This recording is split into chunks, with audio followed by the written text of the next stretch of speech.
ശ്ലോകം 5. പ്രഭയാ, എന്തെന്നില്ലാത്ത ലജ്ജ. ആ ലജ്ജ കൊണ്ട് നമിതാനനാസു, എല്ലാവരും തല താഴ്ത്തി. ചിലർ വെള്ളത്തിൻ്റെ ഉള്ളിൽ മുങ്ങിയുണ്ടാവാം, തല പുറത്തേക്ക് കാണിക്കാതെ വെള്ളത്തിൻ്റെ ഉള്ളിൽ തന്നെ മുങ്ങിയുണ്ടാവാം. ത്രപയാ നമിതാനനാസു, അങ്ങനെ ലജ്ജ കൊണ്ട് തല താഴ്ത്തിയപ്പോൾ ആരൊക്കെ താഴ്ത്തി? വനിതാസു, എല്ലാ വനിതകളും, എല്ലാവരും താഴ്ത്തി. ഭഗവാൻ എന്ത് ചെയ്തു? അംബരജാലമന്തികേ നിഹിതം പരിഗ്രഹ്യ, അവരുടെ വസ്ത്രത്തിനെ, സമീപത്തുണ്ടായിരുന്ന ആ വസ്ത്രത്തിനെ, നിഹിതം അവിടെ വെച്ചിട്ടുള്ളതിനെ പരിഗ്രഹ്യ, എല്ലാം എടുത്തു, എല്ലാ വസ്ത്രങ്ങളും കൂടെ എടുത്തു.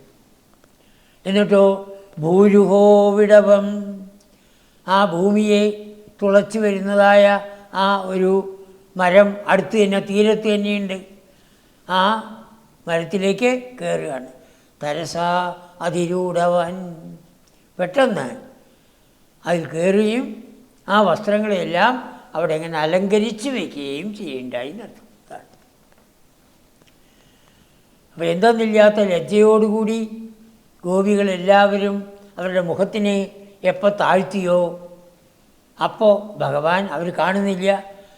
അവർ കരക്കി വച്ചിരിക്കുന്നതായ വസ്ത്രത്തിനെ എല്ലാറ്റിനെയും എടുത്ത്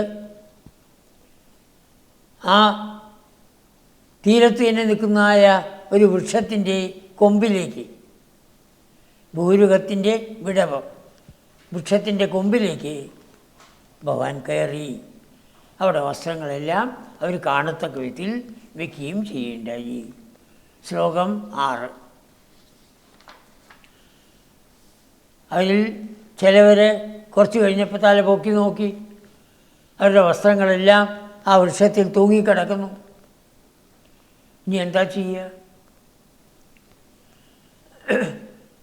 കൈകൊണ്ട് കാണിച്ചു, വസ്ത്രം തരൂ, വസ്ത്രം തരൂ എന്ന് കാണിച്ചു. ഭഗവാൻ ചിരിച്ചു.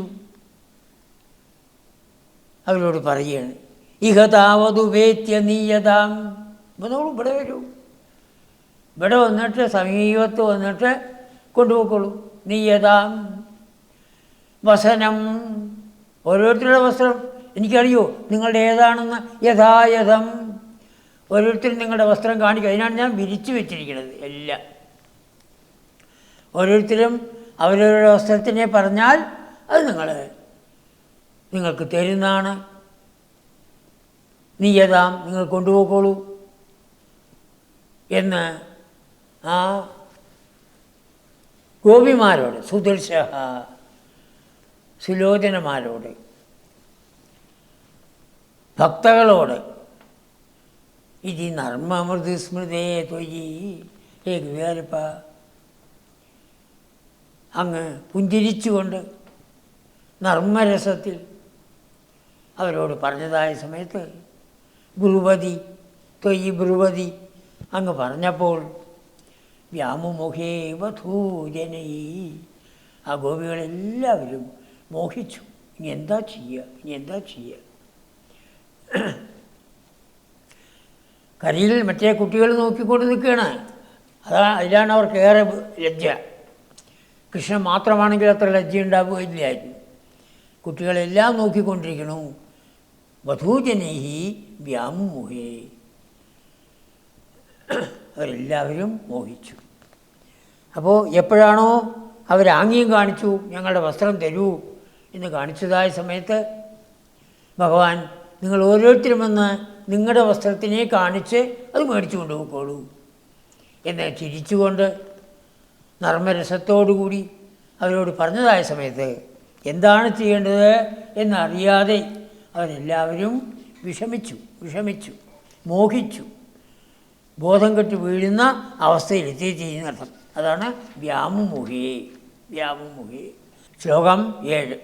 അയി ജീവചിരം കിശോര, ഹേ കിശോര, ഹേ ഉണ്ണി കുട്ടി, ത്വം ചിരം ജീവ, നീ വളരെ കാലം ജീവിച്ചിരിക്കണം.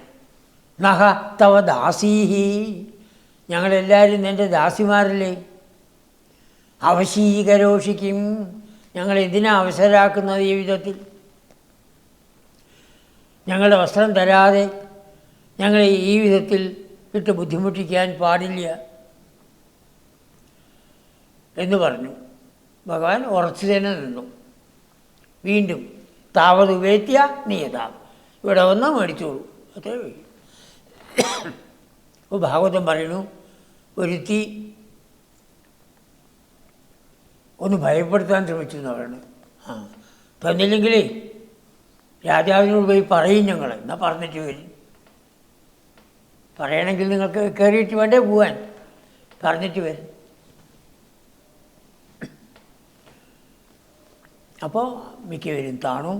പ്രതിശാംബരമംബുജേക്ഷണ, ഹേ അംബുജേക്ഷണ, വസനം അംബരം പ്രതിശ, ഞങ്ങളുടെ ഓരോരുത്തരുടെയും വസ്ത്രത്തിന് ഞങ്ങൾക്ക് തരണം എന്ന് അവർ യാചിച്ചു. എപ്പോൾ അവർ അങ്ങനെ യാചിച്ചുവോ, ആവശ്യപ്പെടുമല്ലോ, എന്തെങ്കിലും തരാനല്ലേ പറഞ്ഞത്. സ്മിതമേവ ദത്തവാൻ, ഒരു പുഞ്ചിരി അവർ കൊടുത്തു, നല്ലൊരു പുഞ്ചിരി അവർക്ക് കൊടുത്തു. എന്തിനു വേണ്ടി ഭഗവാൻ ഈ വിധത്തിൽ ചെയ്തു? അവരുടെ ശരീരബോധം ഇല്ലാതെ കളയണം. ഞാൻ ശരീരമാണ് എന്നുള്ളതായ ചിന്ത, ആ ചിന്ത കളയാൻ വേണ്ടിയിട്ടാണ് ഈ വിധത്തിൽ ഭഗവാൻ അവരെ ശിക്ഷിക്കുന്നത്. അതാണ്.